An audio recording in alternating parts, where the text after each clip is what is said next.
Baylor Director of Athletics, Mack Rhoades with us. Craig Smoke, David Smoke, Paul Catalina on 365 Sports. Mack, thank you very much for your time. Brett Yormark was at the Utah game, I heard, or I did not see him, but heard he was at the game. Is that just him roaming through the Big 12 and going to specific games? And obviously was a pretty nice name of a non-conference game, and Utah coming back to win. Yeah, that was just him being commissioner, getting to games this season. And so, I think more than likely every weekend he's got at least one game to go to. So he chose the Utah Baylor game, and we were happy to have him and host him. Were you able to, along with him, entertain any of the administration from Utah since they're about to be a part of the conference? I think he briefly had an opportunity to, go by the visiting AD suite, say hello to Mark, and the president was there, Taylor was there, and some of the other, Utah contingency. I certainly had a chance to visit with Mark, a little bit prior to the game, and then certainly after the game. So it was really good to see him, and I'm really happy, fired up that Utah is joining the Big 12 next year. So I think they're going to be a great addition. Have you guys made any headway on what you're going to do schedule wise, or is that still like a little bit off in the future? Yeah, it's in progress, Paul. We've got this subcommittee about 5 athletic directors. I'm one of them, and so we're working through that. What it could look like. I think at this point in time, it's safe to say we're not going to go to divisions. We really want to think about how we orchestrate the 2 best teams playing in the championship game. And then, when you think about the expanded CFP and, the 12, is there anything we need to be thinking about, doing strategically, so that, you can get certainly 2 in every year, but, hopefully, you're consistent with getting 3 into the 12. And so, and we know, right, there's still a lot of work with the CFP management team in terms of what that's even going to look like. And, it was the 6th highest seeded conference championships. And now is it going to be 5? And so all of that still needs to play out. So we've got an eye on that as we're looking and thinking about how we put the schedule together. Mack, what is the timeline on that becoming finalized, how the new structure is going to work exactly? I just realized, I know there's, obviously changes is on the way, but what's sort of the timeline as far as all of that goes? Yeah, I'm not going to tell you, because if I tell you a date, you're going to hound me all the way up to that date. You're damn right we are. I would say that, probably by the time we get to, the 1st of November, mid-November, we want to have, clarity of what the structure is going to look like, the matrix. And then, then it's a matter of, putting in the teams and, looking at all of the different parameters, and, is the travel fair and, all of those things. So, I think that's fair to say when we think about a timeline. Mack, I don't know if you've read this or not, but Cole Barber wrote a column inside of Sic'Em365.com. I'm not sure that you've had time. You've got a lot on your plate. But the bottom line is that he kind of said something about Baylor athletics, Baylor in general, and the fan base, et cetera, being at kind of a crossroads. Do you feel like in any particular way there's any kind of a disconnect that needs to be fixed between the fan base and athletics?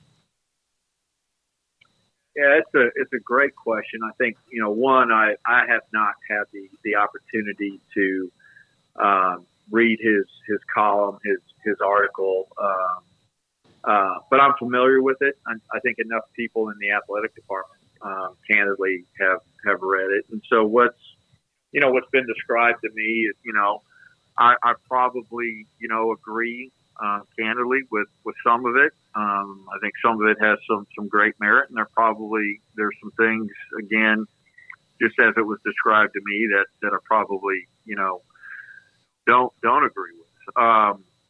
I will tell you, I think we as an athletic department, contrary to what maybe some might think or what our fans might think, we've got great empathy for the ups and downs our Baylor fans have been through when we think about football, and we do read and take into consideration all of their feedback, and with most jobs, right, there's factors beyond what people are externally aware of, and how those things impact our decision making process. But I think we've got great empathy for our fan base. We went through this age of Grant Taft, this era where there was consistency and identity to the program, and we were winning, and then all of a sudden Coach Taft retires, and then we get into this era, this age of winning just almost seemed impossible. Like it was just so hard and difficult, and I've heard all of the stories from our fans about that, and quite frankly, their greatest fear is going back to that time, and then then we have this era, this age of where winning almost became too easy, and we became used to it, and then it was like, hey, the rug was pulled out from under our fans. We went from that to obviously the scandal in a moment's notice, and then how do you recover from that? And obviously that's when I come in, and we hire a coach that I really thought that I wasn't, quite frankly, I wasn't focused on, hey, bringing somebody in that's going to be here 10 or 15 years, but bring in somebody that can handle the enormity of this scandal and all of the things that we're going to have to deal with, right? And I think I've said it before on this show, that I think I could have counted on one hand the people out there that had the leadership skills and tools to be able to handle all of that, and so Matt comes in and it builds the program, and then leaves, and then I can just feel it. Our fan base going, oh, here we go again, right? And certainly some didn't even buy into Matt, and because the pain of 2016, and then we bring in, I hire Coach Aranda because he is somebody that I truly believe that will win at a really high level here, and bring in consistency. And so our fans have been through a lot, and I can certainly understand the place that they're in today, 0-2, and the frustration, and hey, we're not, maybe the athletic department is disconnected, we're not listening, but I promise you that we are. We hear the feedback on game day, right? And we've made several changes, right? There's things with the uniform. We hear about the offense. So those are all things that don't fall upon deaf ears, but we do hear them, and we do listen, and we do have great empathy for our fan base. And I think that fast forward, I think there's going to be a time and place for Baylor football where we are going to be consistently winning, we're going to have that period of time where we've got consistency that we can count on, and that we can all feel good about. Mack, how involved do you get with coaching staffs when it comes to long term? Like, how do you build the program, and how much do you have to stand back and just kind of accept a report, as especially in the rapidly changing and evolving world of college athletics, where you have to set in, okay, I know that we used to do it this way, but now the rules have changed and we have to pivot this way because everyone around us is doing this, so we have to keep pace. Yeah, no, it's a great question, Paul, and I get pretty involved. It's been a really weird 4 years when you think about COVID and all of that impact, and then we're talking about the transfer portal and name, image, and likeness, and so the way you put a roster together, and it's interesting because this is a conversation I think we've all had. That the way we put a roster together this year, it may be completely different next year. It's just that fluid, and there's so much uncertainty, and as you try to navigate all of that, and so I'm involved in those conversations in terms of how we build this, right? And there's different steps and processes to it, right? There's the facilities piece, right? And so, that was something really, really important. And that was missing for us the day to day. And so that was part of our strategic plan, right? We've got to have a daily, football operations development center that is state of the art, is as good as anybody in the country, right?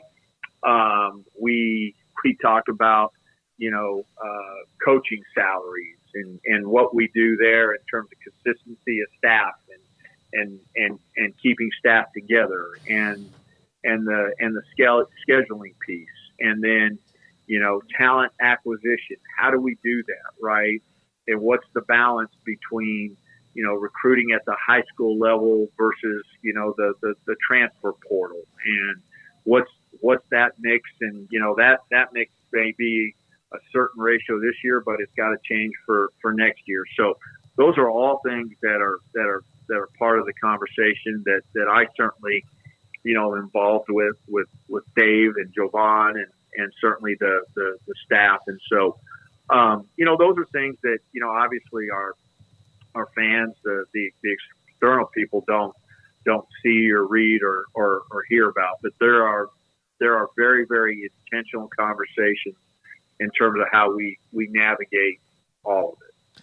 Mack, what were just sort of your general thoughts coming out of Saturday? Obviously, another disappointing result. There was a win there, just couldn't finish the job. And in that same vein, whether it's Long Island or LSU or whoever, just how badly do you think that this team needs a win just for their confidence sake and the reward of all the hard work that they put in? How much of a magic elixir do you think that could be to just simply taste victory for the first time in a while? Yeah, I would say that the team is when I say team, I'm talking about our student athletes. I think they're in remarkably a good space. Like, I think they really do believe that they are a good football team. They know they didn't execute at a high level versus Texas State, and they got to see obviously firsthand when you execute a little bit better. And I think Dave would tell you that we still need to be better in terms of the execution level, but you compete and fight, right? That we have a chance to go toe to toe. And so I think they're in a really good space, mentally. I think our staff is, absolutely. We need to win. That is the best medicine for all of us, including the athletic director. But I would say that the Utah game coming out of that. First of all, that one really, really hurt. And I think the positive was that, showed great improvement from week one to that game. That's a real team when you think about, Utah and I think our programs are built very similarly, philosophically, right? In terms of what you do defensively, what you do offensively. I thought, the first half offensively, we were pretty dang good against, again, a really stout defense. I think in the second half, Sawyer, rolling his ankle, really impacted us. But I was proud of Sawyer, first time start on that stage. I thought defensively, we competed. Too many snaps in the second half. I think so. On the glass half full, was really proud of our coaches and our student athletes and the way we competed against a really, really good team. On the glass half empty side, we got to finish it. You've got to find a way, no matter whatever the circumstances are. You gotta be able to finish it. Finish the job at that stage, and we came up short. So something for us to build on. And again, I certainly believe that this team has an opportunity to compete at a really high level the remainder of the year. A week ago when I sat down with Coach Aranda in his office and I asked about the outside noise, I asked you last week about the warmth, the heat after a loss like that to Texas State that stunned everybody from top to bottom. He said to me that, he doesn't really it's not that he doesn't feel it, doesn't understand a loss burns in his gut, but that the outside noise or whatever is something that he doesn't want to be in that situation. But he is getting paid a lot of money at a place that has set a standard. How much, in your opinion, does he realize where people are right now with the football program? Oh, Dave's pretty smart. You know that, and I think he's very, very aware. But I also think, because he's very smart and he's very secure in his ability to coach and to lead the program and the plan that he has in place. He's not going to let distractions get the best of him. And I think, it's a lesson for all of us when you're going through a tough patch, right? When you're going through a really, really tough patch, that, you've got a couple choices, right? And do you listen to all of the outside noise and all of the distractions and do you let that take up your energy, or do you use all of your energy, right, and focus on, what you need to be doing to get better, and I think that's the way Dave, processes it. He knows that he gets paid really well, and he knows that all of the things that he is doing in terms of leading our student athletes and challenging them to be great off the field, he knows that he's getting paid for them to be great on the field and for us to win football games. And so he's smart. He knows that. And but I also think he's really confident and believes in the process and the plan. That doesn't mean that he's ignorant either. That he's going to tweak and change when he needs to. Because of what happened right before you arrived and what you dealt with when you got here, is it basically impossible for Baylor Athletics to take any kind of a recruit, a difference maker, a once-in-a-lifetime player with any kind of a checkered past or legal issue? Yeah, that's it's a fair question. I think, the aftermath of any crisis, right, is you put in processes, steps, right, all of those things, corrective measures so that it never happens again. And certainly, as I was coming in, many of those, probably most of those had been set in terms of, the admissions process and the different steps, all of that, right? And so, I do think that there is, an extra, carefulness about, who you're bringing into the family and representing, the BU proudly, right? This is an unbelievable institution.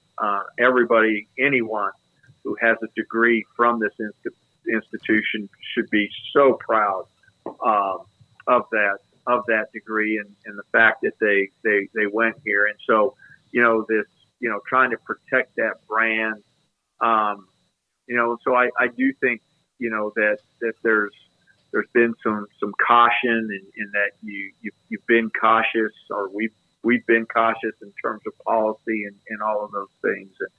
And so, have we passed on a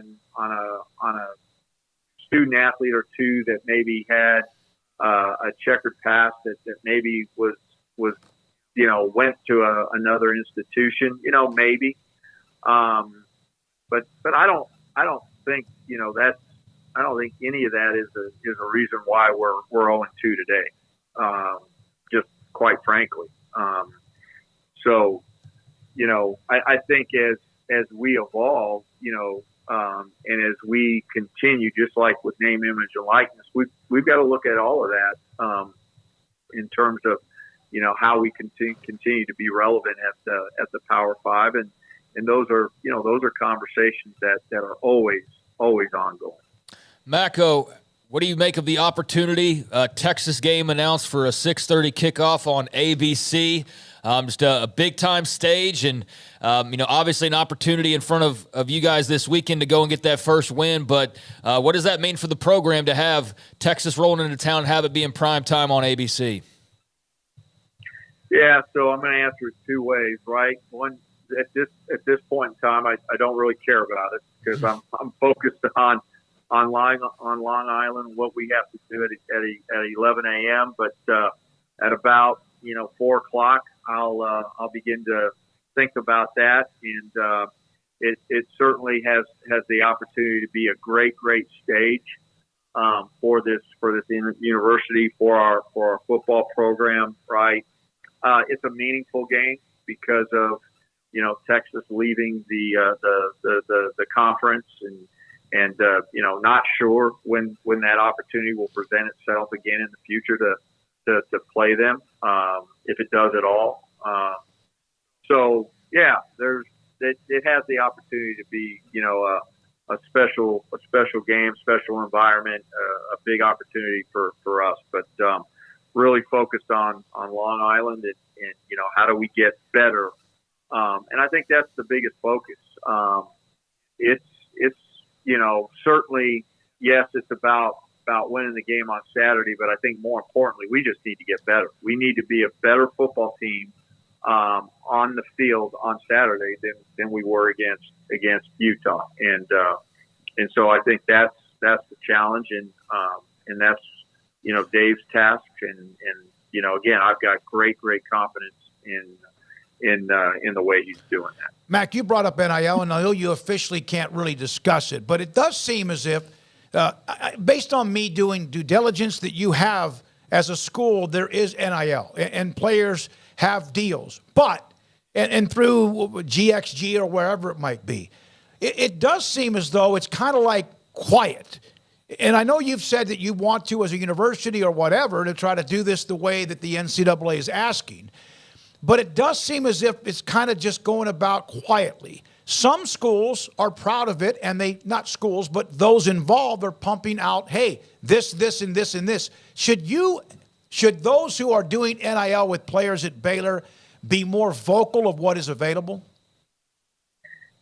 Yeah, I think you're right. I think we've taken probably a more quiet approach. And I think primarily it's because, we're trying to kind of figure out the landscape and where do we eventually land.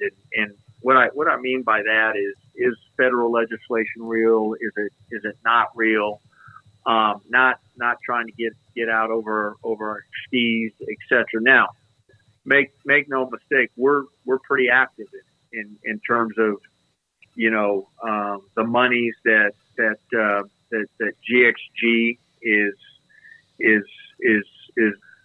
raising, the opportunities that they're providing, and so within the Big 12, when you think about particularly football, men's and women's basketball, I think I can confidently say that we're in the upper half, and we've had this conversation. There's probably 15 institutions out there right now, just nationally, that are ahead of us, and have unbelievable capacity to do it at a higher level. But then I think there's this next group, and we're in that next group, and so we're fighting, scratching, and clawing. I think here in the upcoming months, you'll see us be more public about it and the importance of it, so as we begin to think about do we even need to do more than what we're currently doing in that space, but I think that we're in a good place in terms of being able to assemble a healthy roster in those three sports, and again, I do think we're going to have to do more in the future, and so that's what we're all thinking about, and that's what we've got a plan to do that, and so I think you'll see us more public here in the next, like I said, next 6 months. We'll see you on Saturday, Long Island, 11 o'clock at McLean Stadium. Mack, thank you as always for your time. Baylor Director of Athletics, Mack Rhoades, on 365.